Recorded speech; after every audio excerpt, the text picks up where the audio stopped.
good morning. My name is Darius Anucauskas and I'm the Chief Market Analyst here at Market. Hey everybody, hello and good morning. My name is Darius Anucauskas and I'm the Chief Market Analyst here at Markets.com. Look, I want to welcome you to this the most probably busy week of this year, where we're going to have a lot of different data sets. There's plenty of action to be expected, to be honest. I think like I said, I'll cover all that in a bit. Certainly this is going to be the last full week for me this year. There will be one more session on the 29th of December. We'll run through this week, but also, like I said, one last session on the 29th. But yeah, look, about all that, like I said, about all that in this webinar right now. Hopefully you'll enjoy the session, and I'll see you in a bit.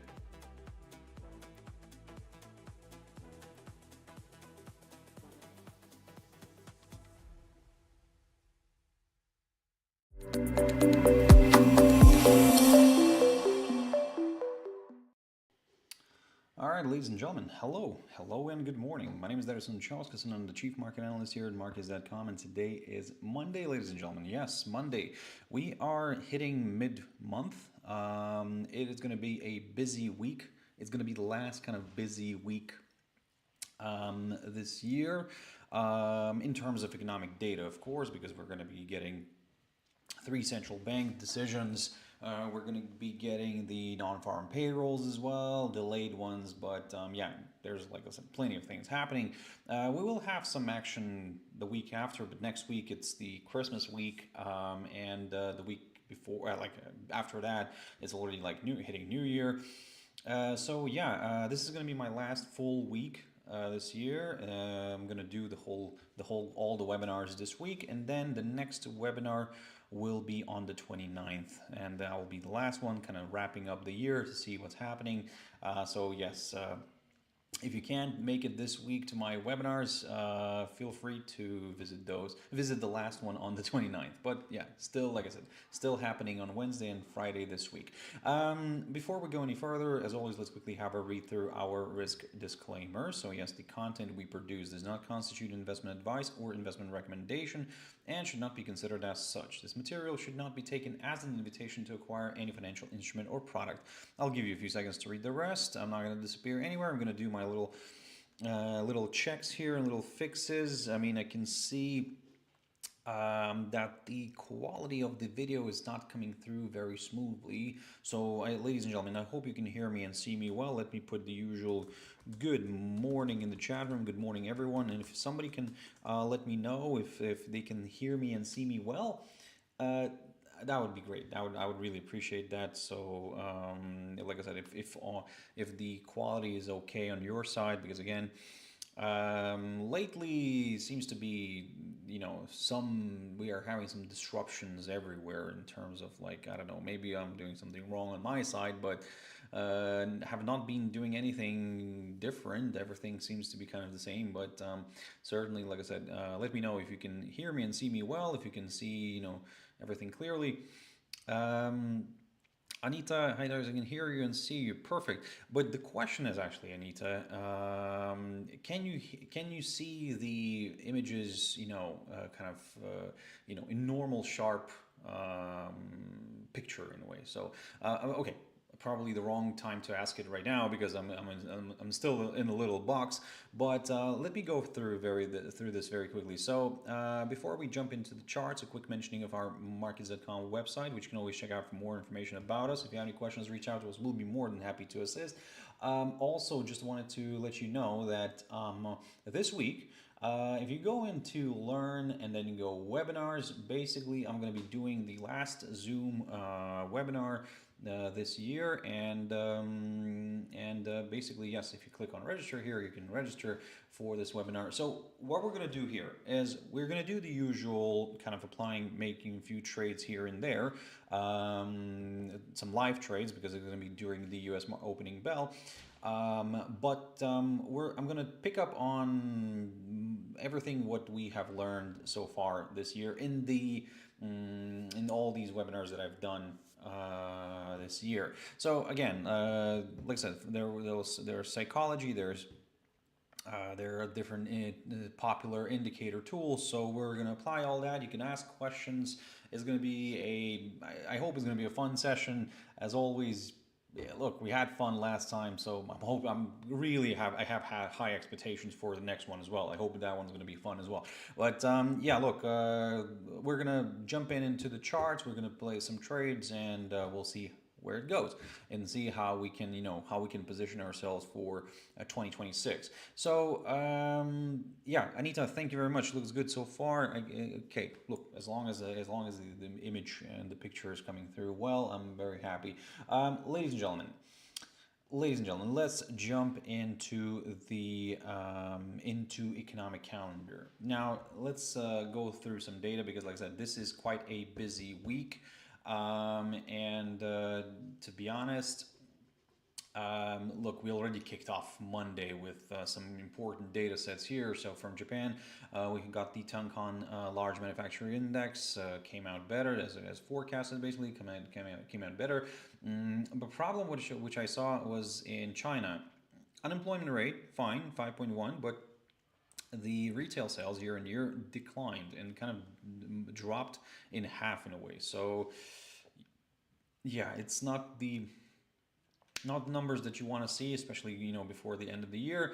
However, well, it is how it is. We are coming back to the same point again that kind of I was talking about. Then last week we had some positivity. Hopefully, we're like I was saying that hopefully we'll get a little bit of a boost from China, but actually numbers like these are kind of bringing us back to reality. Not everything is right now good in terms of demand. We're seeing a lack of demand. People are worried. People are getting more educated because they understand that they're not stupid. They understand that yes, AI is a great thing. Where it's a future for sure. But the transition period, that's the problem. You need to kind of you're afraid that you might lose some job, your job in a way to AI, and because we're in this transition period, and nobody gives a damn about the transition period, so everybody just focuses on the future and everything. Great, wonderful. That's what everybody should do. But let's say right now I need to feed my family, right? So and people are, like I said, people are worried, people are afraid, and that's why maybe everybody's cutting down a little bit on spending, which somebody might say, but hey, look, but people spending, that's the kind of the part of the big economy and everything. That is true. But then again, you're creating the atmosphere. So if they're creating the atmosphere where I am worried to spend, then I'm sorry. Like, why should I spend? Anyway, so going further, what's happening today? So industrial production, we're having from the European Union. That's coming out this today. Well, not this morning, but today. And probably the other big piece of data will be the inflation rate now from Canada. Now, what we're seeing here is expecting to see a nice little rise here. From 2.2, the headline year on year is expected to rise from 2.2 to 2.4. If that's the case, it could strengthen the Canadian dollar further, certainly, because at the moment the Canadian dollar is really enjoying the moment. But the problem here is that I wouldn't say the problem, but last week we had the BOC and the Fed coming out the same day with their interest rate decisions. The BOC decided to wait with anything, with no, like, they didn't want to go for cuts or anything like that. I think they're kind of sitting in the sweet spot here, 2.25. That's okay. Don't want to drop it lower, to 2% unless really something drastic happens. But again, I think that right now, yes, everybody's worried about labor, but I think that now everybody's kind of shifting towards the idea of inflation. So if you remember, I talked about this a while ago as well, and earlier this year, I said that we have a problem, like we could have like higher inflation, and I still believe so. I still believe that we will have higher inflation because, again, I'm going to repeat this sentence, probably these sentences, throughout the whole, during all my webinars until something changes. But what I believe is that, look, tariffs did play a big role, right? And the big April board that was standing next to, or was held next to the U.S. leader, did shift a lot of things, and I keep on saying that for people it takes around a year to realize, right? So I will stick to those words. I will stick to the fact that, for people it takes around a year to realize that there is a problem, and I think that inflation will pick up, and maybe the banks are seeing this as well, and they don't want to go, further. Although the job market probably would need a little bit of boosting. But the problem is now I think that the central banks realize that, you know what, we really don't think that the lowering of rates will actually benefit the people, because, will it actually encourage hiring? On the contrary, it will encourage companies to borrow more for AI, where basically the whole point is to substitute the worker, right? So yes, the companies will get richer. Great. That's why all the top leaders are advocating for a rate cut. Whereas, for the consumer, for your average mortal, it will not really. It might not really actually be as beneficial. Of course, they might try to sell it to you, say that, oh, you know what, but then you can take out a loan, cheaper loan to maybe establish a business, or, hey. Which is, yeah, partially true. The only thing is that, given that there is a little bit of a drop in demand, the question is like, why do I need to, let's say, again, unless it's somehow like a solid proof business plan, then yeah, then sure, go ahead. But if it's like, your average consumer who wants to maybe like start off, establish something, blah blah blah, something maybe non-AI, and again, like something, you understand that, it's always a 50-50 chance, right? You'll make it or you're not gonna make it. In there, we know that there are these low percentages where, how many businesses do survive, and although, this is that uncomfortable truth that nobody wants to talk about. The business lenders don't want to pick up on that. And in general, right now, I think the lenders also do understand that the times are a little bit tricky. Unless it's AI, then yeah, sure, they're gonna pour money. But again, like I said, I do sound like a person who maybe does.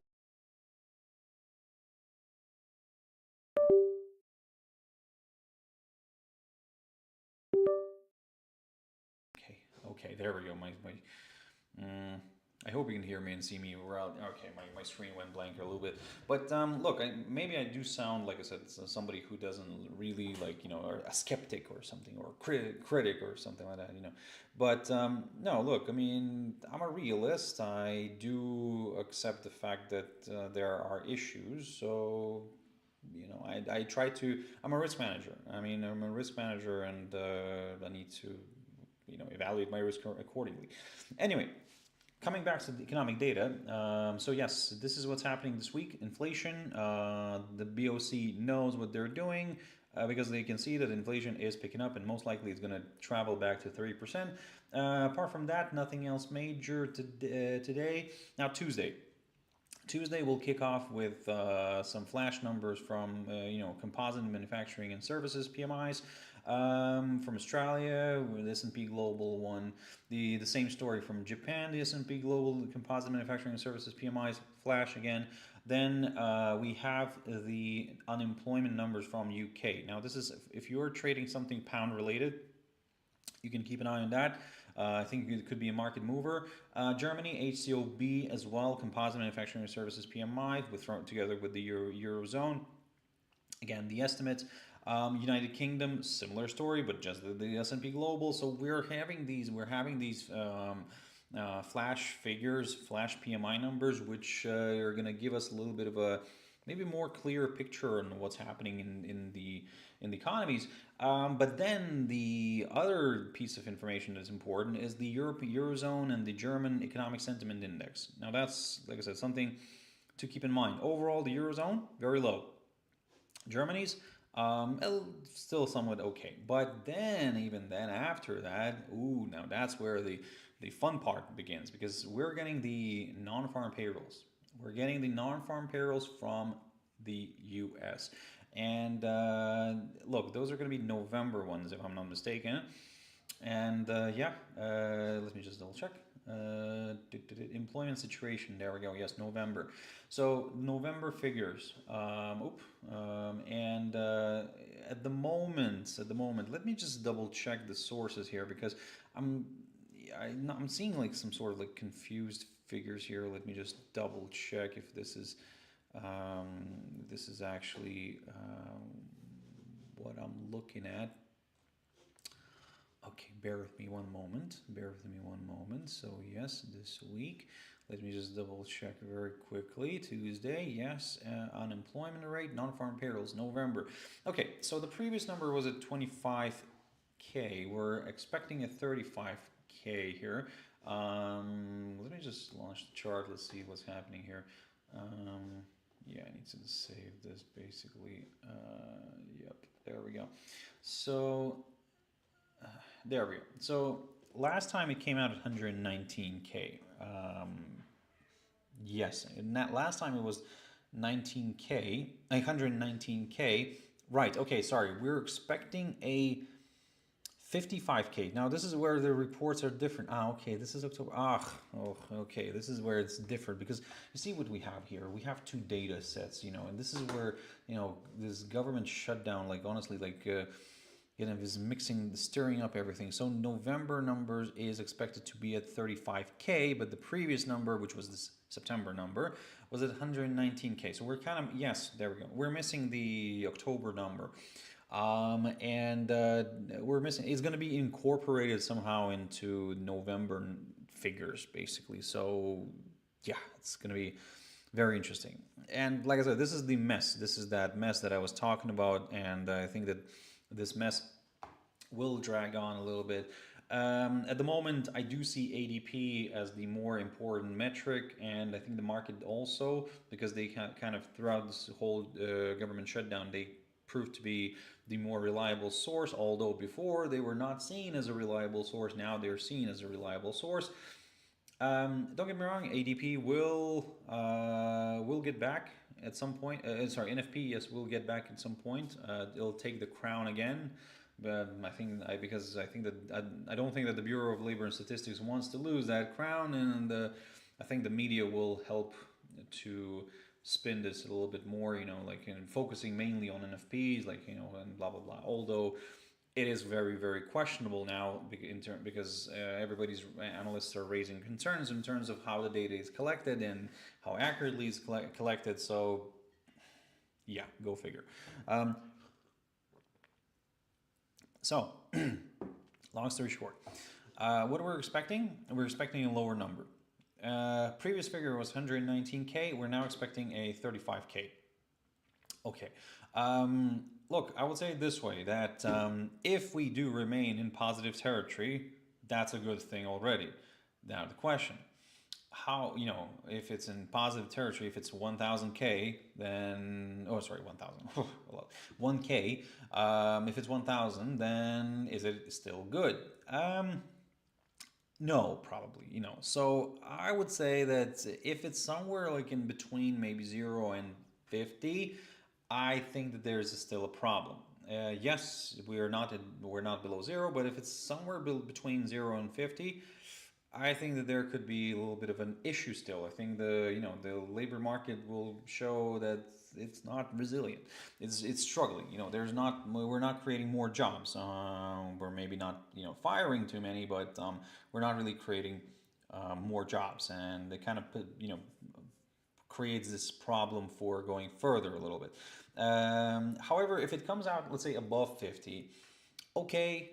Still somewhat okay, I would say. Maybe, if it's below 119K, but still above 50K, so that's something okay-ish, If it comes out higher than 119K, okay, wonderful. Look, I mean, maybe we're back on track, but then again, you know, if it's above 119K, then we're thinking, okay, wait.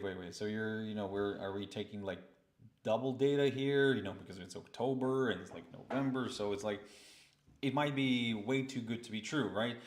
Certainly, I do understand that certain political entities would like to see the number above 119K, and maybe to finish off the year with the last NFP reading for this year, to finish off the year with a very great number. That would be spectacular, boosting the stock market.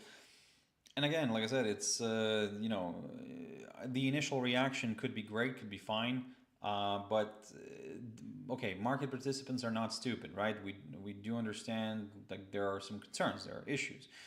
Anyway, let's see what's going to happen. Of course, what we if we do see a number above 119K, then look, I don't want to say anything. I believe that maybe we could see some sort of a surprise, and just because it's the end of the year, maybe to please the consumer, please the market. Hey, why not to give a number above 119K? And in addition to that, it's kind of actually including almost like 2 months or something, right? So yeah, it's it's an interesting moment. It's an interesting period that we're going through. I think 2025 has been a year spectacular in terms of volatility and data releases and events especially. So yeah, let's see how this NFP comes out tomorrow. Going further down the line to retail sales, I can see here, from the US coming out, unemployment rate, 4.4 expected. The same story is S&P Global Composite Manufacturing and Services PMIs, the flash ones. Going Wednesday. Now Wednesday it's when we start kicking off, all like a day before the central banks. Now, Wednesday is going to be an interesting day, especially if you're trading the pound. The inflation number, that's something that everybody's watching, because look, I mean, it has been up and away for the headline in core year-on-year numbers, and those are really ramping up. Look, the target is at 2%, right? We're like 3.5, 3.6, previous 3.4 here. Not very good, I would say. Not very good. Let's see where this one's going to come out. IFO business climate from Germany. Eurozone CPI final. Let's keep an eye on that one, of course, as well. This one's still within not far from the ECB's target of 2%. 2.2, still okay. But if we see a much higher number than this, and we see that's kind of building up this upwards trajectory where it could spiral very quickly. Going further from Canada, US retail sales. Yep, I can see it from the US. There we go. Retail sales year on year. So wait. Monday. What was that? Retail sales year on year. Okay. There's a. Let me just double check what's happening. Okay. There's a question then if it's gonna be retail sales excluding retail sales October. No. Okay. There we go. It's October number. So on Tuesday we're getting the October retail sales. On Wednesday we're getting the November. November retail sales. Right. Again, you see, this is the issue. This is the messy part of the Bureau of Labor and Statistics of the U.S. now, and they have to climb out of it somehow. Going further. Thursday. So yes, the big day, BOE interest rate decision. Now, what I said to you last week in one of my webinars, and actually I also tried to prepare you for this week as well. So in one of my MarketsTalk webinars here, I talked about the events happening this week as well. So this week we're getting three major central banks, right? The BOE, the ECB, and then on Friday we're wrapping up with the BOJ. All three banks are going three different directions. The BOE for a cut, ECB no cut, BOJ a hike, or at least that's what's expected. So long story short, the the BOE is expected to go for a 25 basis point cut. What's interesting going to be is that if their inflation on Wednesday comes out, let's say, much higher than this 3.5, then they will probably, then everybody will kind of question a little bit, why are you going for this? Are you just trying to boost economic activity? Or what, and again, this is, like I said, they're going to be a little bit in a pickle.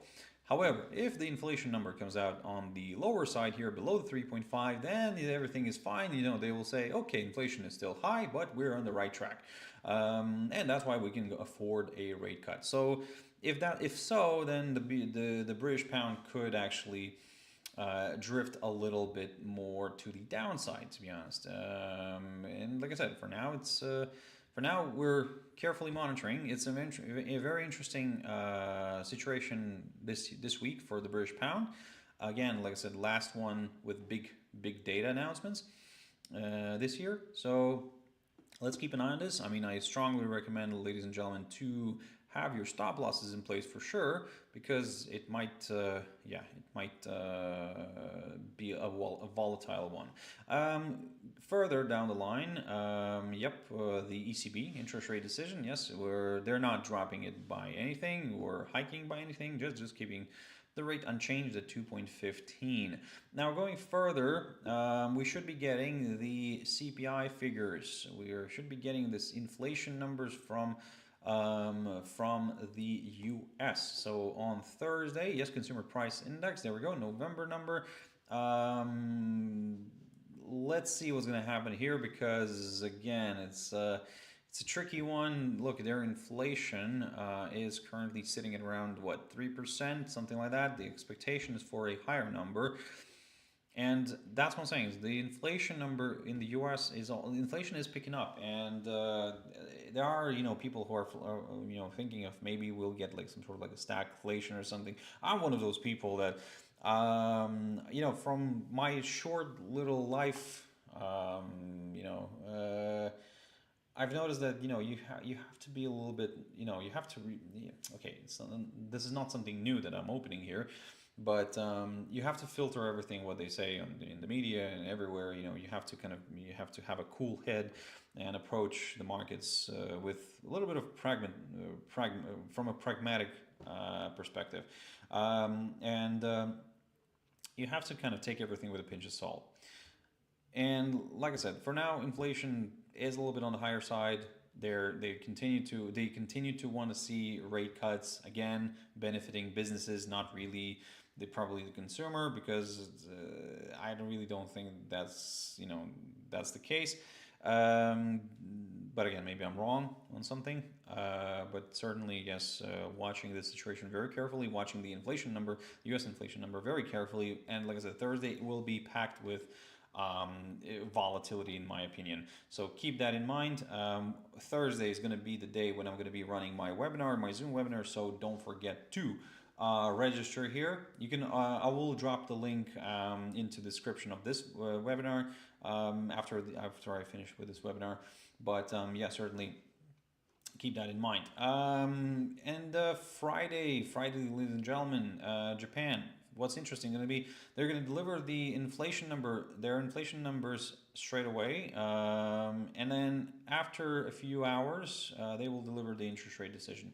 We're going to be watching this one very carefully. At the moment, the expectation is for a hike, but you know what? I'm wondering if Sanae Takaichi will, play a role somehow here. We'll kindly ask the BOJ not to go and hike, because that's what happened last time. Most likely, again, I don't know, but most likely, and let's see what's going to happen this time. Are they going to actually ask the BOJ to kind of not to hike, or keep the rate unchanged? It's going to be quite interesting. But it certainly, if they do hike, it could send a little bit of shockwaves in the market, because again, then slowly, slowly getting rid of the whole carry trade in a way where you used to borrow easier from Japan and then, lower cheaper, borrow cheaper from Japan, and then kind of put it somewhere, let's say the US, right, and then get your income this way. But yeah. It's an interesting one. It is an interesting one. So let's see how this is going to play out. Going further, in the retail sales from the UK, also a big data set. Retail sales from Canada, also a big data set. And the US will wrap up the week with existing home sales. Right, let's jump into the charts, ladies and gentlemen. Nikkei, feeling the heat. Because last week on Friday we saw problems. We saw problems in the U.S. and I talked about in my last kind of webinar last week, seeing cracks in the AI story. That's what I named the webinar. And basically we had problems last week with Oracle, with Broadcom. The whole justification of a whole capital expenditure. And I talked about this, where look, it seems like Oracle is dedicates like 75% of their yearly revenue towards capital expenditure towards AI, and like takes my brains out. But anyway, and like I said, the investors do feel the issue, the heat, and from the technical perspective, we broke below this upside line. That's kind of fine, but now we're holding above the 20-day SMA within my Bollinger Bands here. So what I can say here is that if we do fall, the fact that we broke below this upside line, great. But if we do fall now below the 20-day SMA, I'm leaning towards the downside. I'm leaning towards the 49,216 zone first. That's the low of the, actually the lowest point, the current lowest point of December. If that gets cleared, further declines are possible, where my next target is around the 48,235. And then we'll just take it from there. Shanghai Composite. Shanghai Composite is, again, we're going to see that the problem in China, demand problem in China is, yes, it's having its toll on the index as well. We're struggling to move higher, and actually this formation looks a little bit more bearish than bullish, but I need a confirmation break. I need a confirmation break below the 3,816 zone-ish. That's the lowest point. Actually, yes, is it the lowest point of November? That's the lowest point of November. If we clear that, we also could drop, or actually not could, but would drop below the 100-day EMA shown as the blue line here, and it has been a good area of support for some time, probably from around like beginning of May. So if we would clear this, then yep, it is opening the door to some lower areas. Very quickly on Dow Jones Industrial Average. So we hit a new all-time high on Friday, but then very quickly we drifted back down. So this is one of those moments where I keep on saying to you, and watch this little setup. So by little setup is what I mean is that whenever we go for an all-time high, if we, at the end of the day, struggle to remain above that previous kind of already that all-time high, then that, to me, looks a little bit more bearish than bullish. Now, I'm not saying that it's going to be, let's say, a total sell-off or something like that. No. We're currently, right now on Dow, we're currently trading at around 48,600. So basically, we're retracing. But if it stays below the 48,756, 50 something zone here, ladies and gentlemen, I'm kind of leaning towards the downside, to be honest, and I'm not really going to get way too comfortable with higher levels, unless we start popping above the 48,756. If so, great, I will consider a move higher if we do pop back above the 48,756 zone. But look, if you're not comfortable with this idea in general, then that's fine, absolutely. If we do fall below the 48,431 zone, that's the previous pre-previous all-time high, then yes, a little bit of a move back down here could be possible, where we could target the highlighted zone right here. There we go. This kind of 48,000 zone. I think that could be a quite good target. That's on the Dow Jones Industrial Average. The S&P 500. Now this one's not feeling the love. Dow is holding up, slightly okay, but basically because maybe it doesn't have that much exposure to AI. Yeah, it's like it looks a little bit more bearish, to be honest. And look, if we do fall back below the 6,827, I think that right now, we are seeing 6,848 zone. So we are above, above Friday's close. But we're still above this hurdle, basically, at 6,827. So if we do fall back below it, I'm going to lean a little bit more towards the downside. NASDAQ, very simple here. Yes, broke my range. I talked about this a lot, and I said, look, we're in this little range. If we do clear this 25,435, I'm going to lean towards the 222 or 23, actually, we can round it up. Or maybe we could go, towards a test of this 20-day SMA together with the 50-day EMA shown as the green line. And all this worked out like a charm. Everything is beautiful. The question is what's going to happen next. At the moment, the cash index is showing 25,255. Basically, we're above this hurdle. We're above that. Yep. So what can I say? What can I add here? Well, look, I think we could see a little bit of retracement, but if we stay below this 25,435, I'm going to consider a little bit of a move back down, to be honest. If we start climbing back above this 25,435, then I will consider actually a move back up, and then we're going to shift back into the range here, this previous range, and then we'll just take it from there. The German index DAX, let's see what's happening. The Germans are feeling not so much love today, so it's not really a love parade there in DAX, but okay, for now, okay, the fact that we drifted actually back down, retested the area near this broken downside line and then rebounded, that's already something of a positive thing. I think that what can happen, we could see another drift back down, maybe a retest of this downside line from above and then a rebound back up. But you know what, this is way too shaky. I think I would prefer just to wait for a push above the 24,384 zone here, marked by a good area which is marked by the high of the 21st of October. I do understand we pierced through that level a few times, but what's interesting is that we're struggling to close above that, and we keep on piercing through this, but we're struggling to stay above that. So, let's see what's going to happen here. Are we going to get that stay moment? Hopefully we will, but if we don't, then I'm not going to get disappointed as well. Very quickly on the FTSE, yes, watching this one very carefully as well. Yep, for the DAX is the ECB, for the FTSE it's the BOE, so we're currently stuck in this little area. So if we do clear this 9,745 zone here, then yes, great, more buyers could join in. By the way, ladies and gentlemen, whoever's watching right now, and if you are interested in a certain instrument, then let me know. Please feel free to ask me any question. Like I keep on saying, like if I know the answer, I'll tell you that I know the answer. If I don't know the answer, I'll tell you that I do not know the answer, but I'll try to find the answer.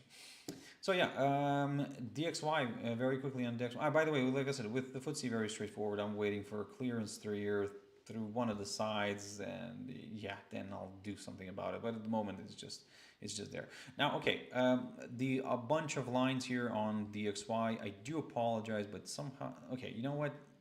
Let's actually get rid of this. It's a new week, new start. Let's get rid of everything. But I want to bring back my Fibonacci retracement, which I love very much.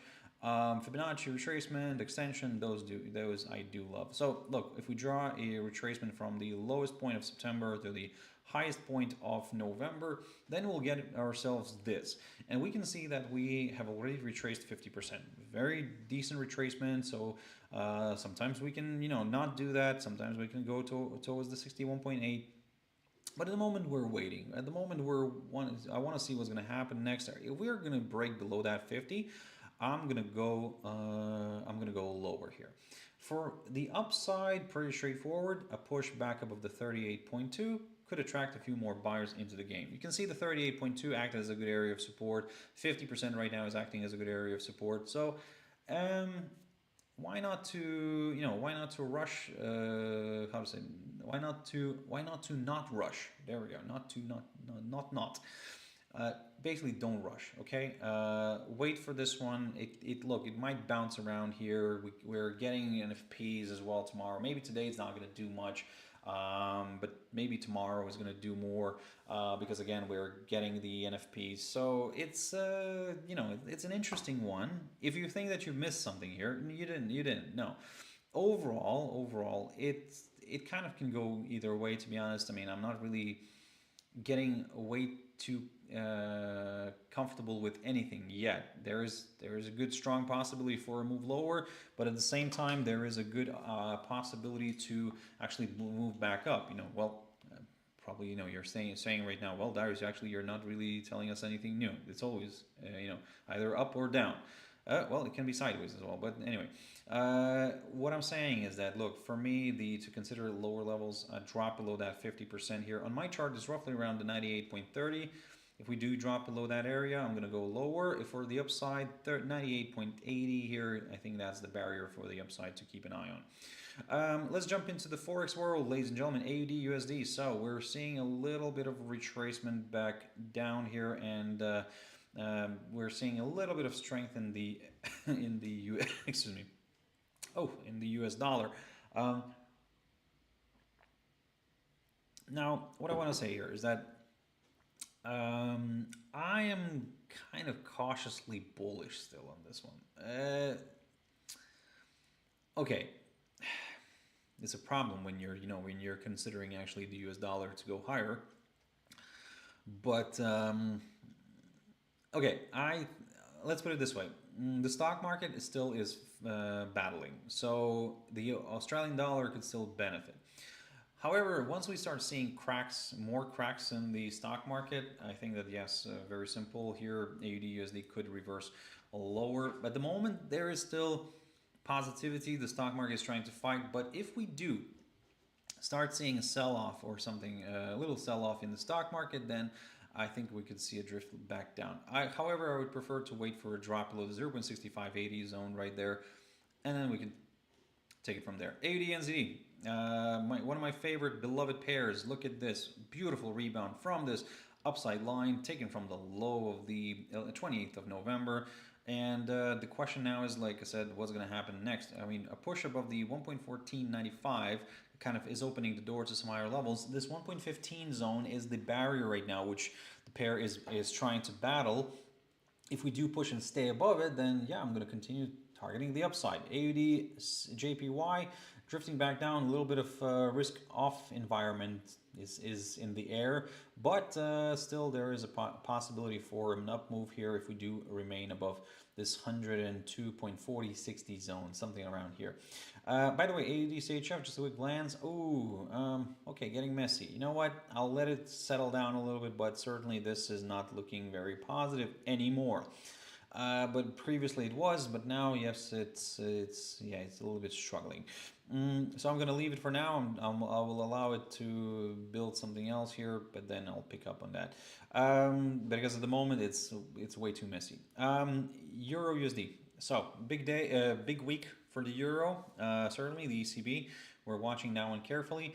For now, I would say this way: we found good resistance. I mean, I was targeting this area, the 1.1761, 979 zone here. If it stays kind of below this area, then okay, maybe a little bit of a retracement back down could be possible. I'm not saying that I'm going to get very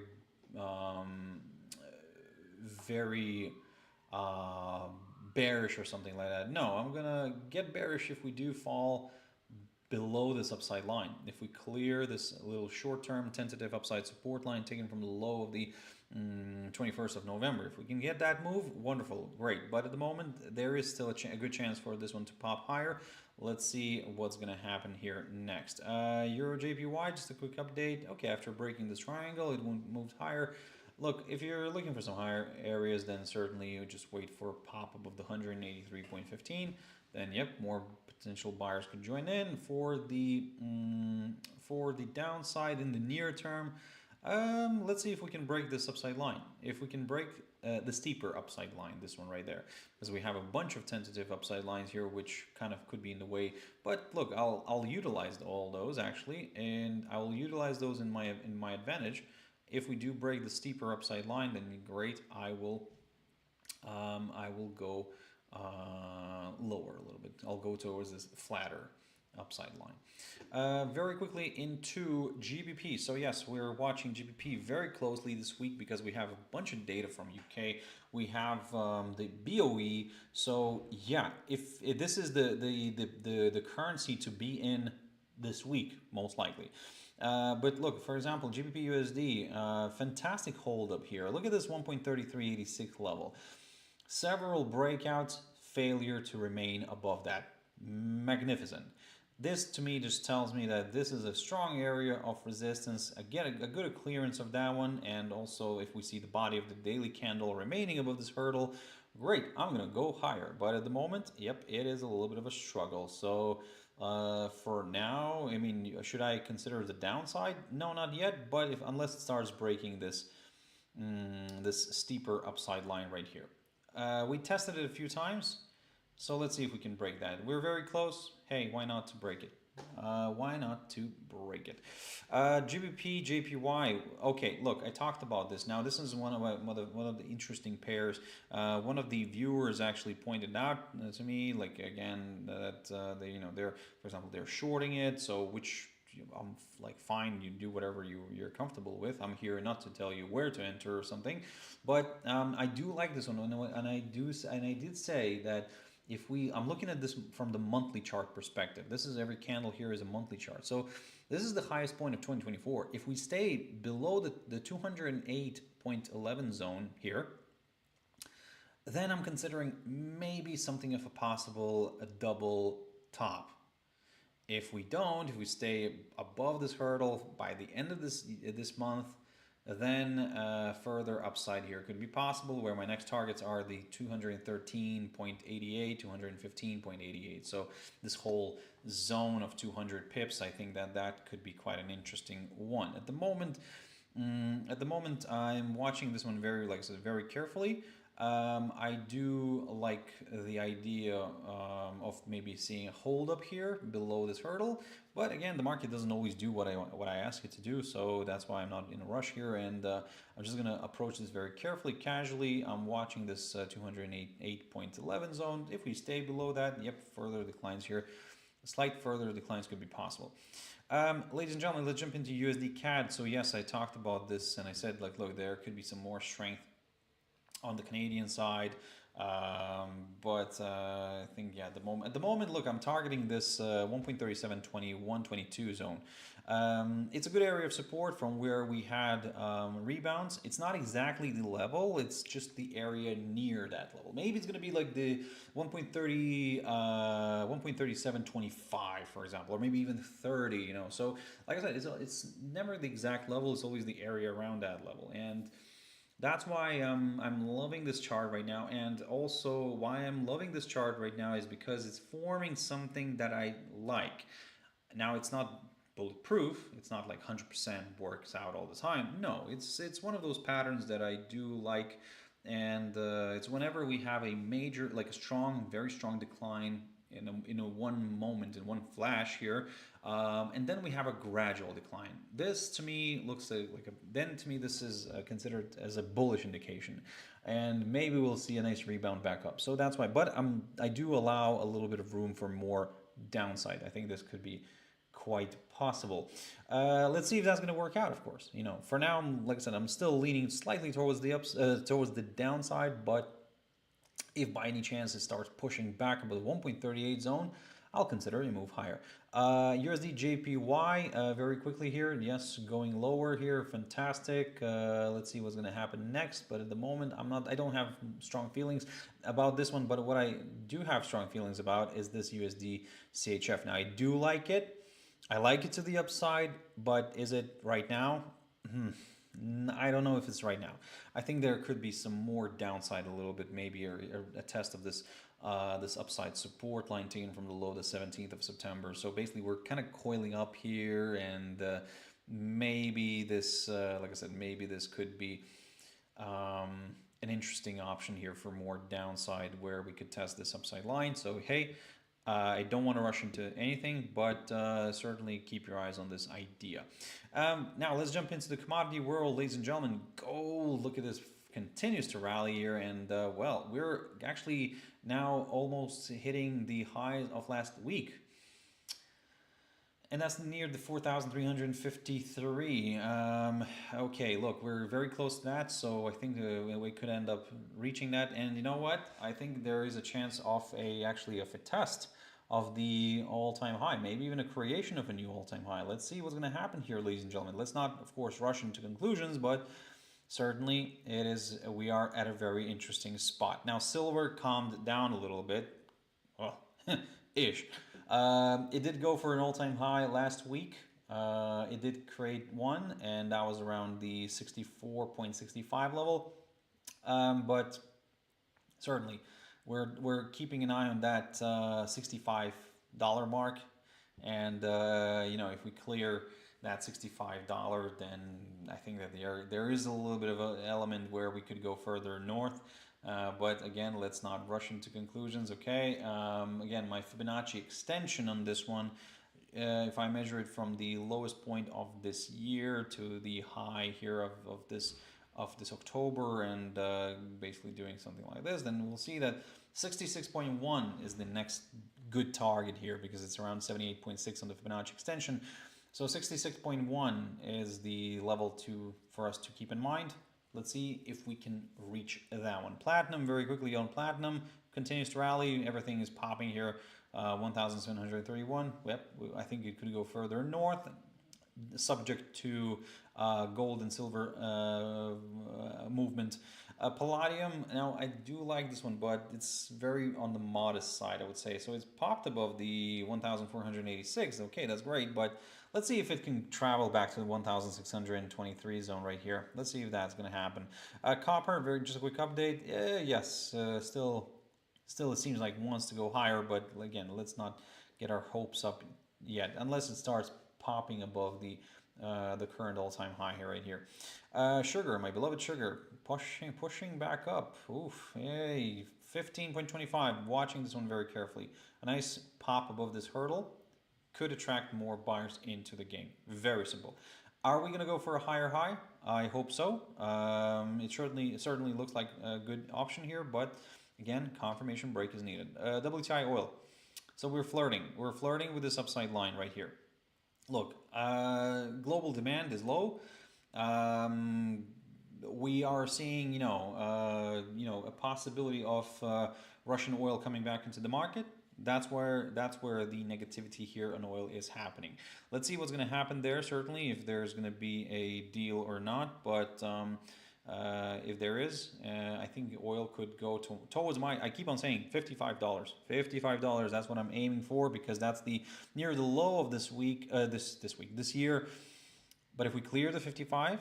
Ooh, that's going to be very interesting. I think this could open the door towards the $50 mark, and then it'll be very interesting. Brent oil, just a quick glance. Yep, similar story. I'm still bearish on this one. Let's see if we can end up reaching the lower side of this falling channel where we are currently in. And natural gas, I think there's going to be more downside. The 100-day EMA becomes like quite actually an interesting target here. So for now, I'm leaning towards the downside. And very quickly on the cryptos. Now, Bitcoin continues to flirt with that 90,000 zone. It's a really interesting look at the monthly chart. The monthly chart, we're kind of stalling near the 20-day SMA, and my question is right now, can we actually rebound from this one?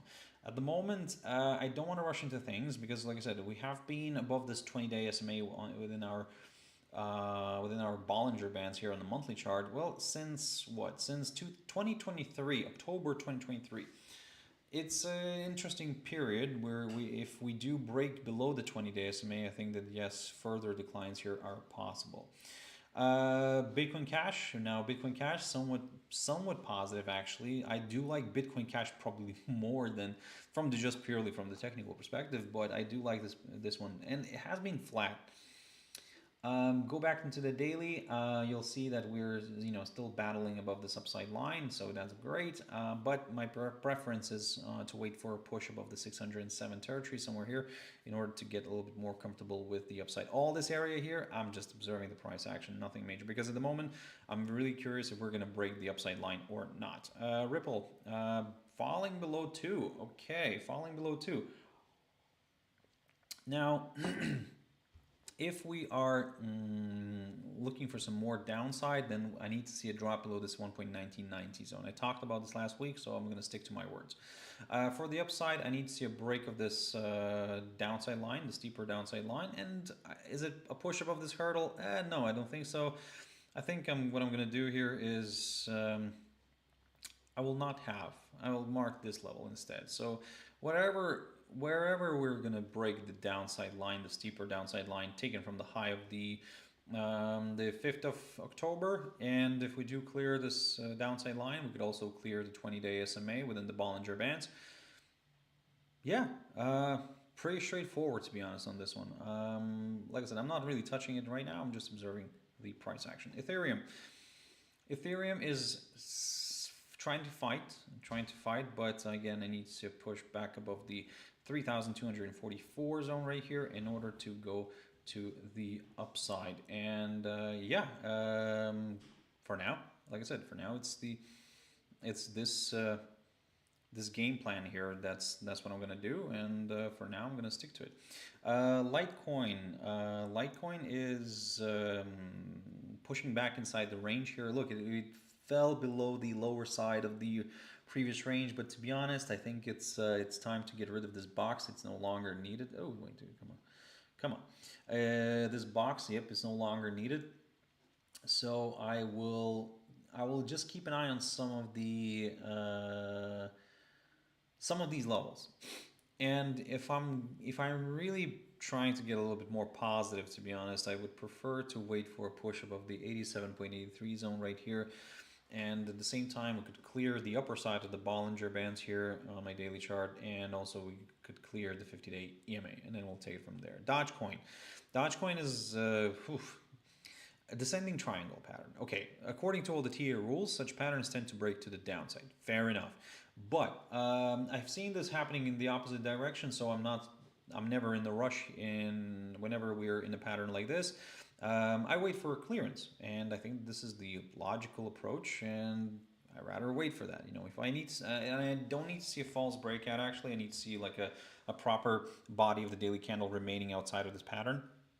If I get that, great. I'll consider the next short-term directional move. But at this point, I'm just observing here the downside line, the support line here. If we get a clearance through one of those, great, wonderful.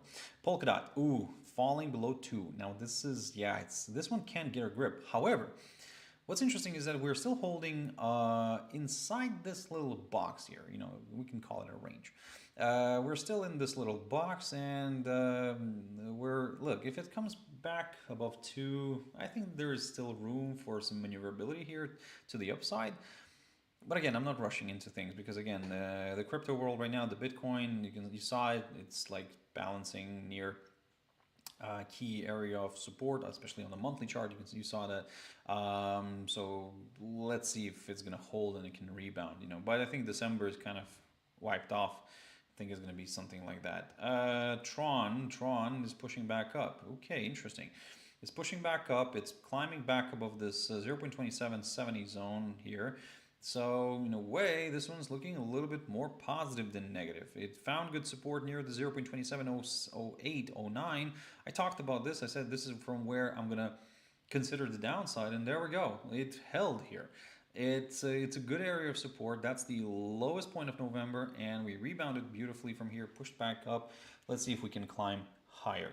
Ladies and gentlemen, that is a wrap. Thank you very much for watching and listening. Thank you very much for Monday. The Monday's not finished. The Monday is just starting, but certainly thank you very much for your time. I really appreciate your time. And join me on Wednesday for the last Wednesday this year. Join me on Friday for the last Friday of this year with me on Markets Talk. And then we will, like I said, have a last session just kind of to wrap up everything on the 29th after the holidays.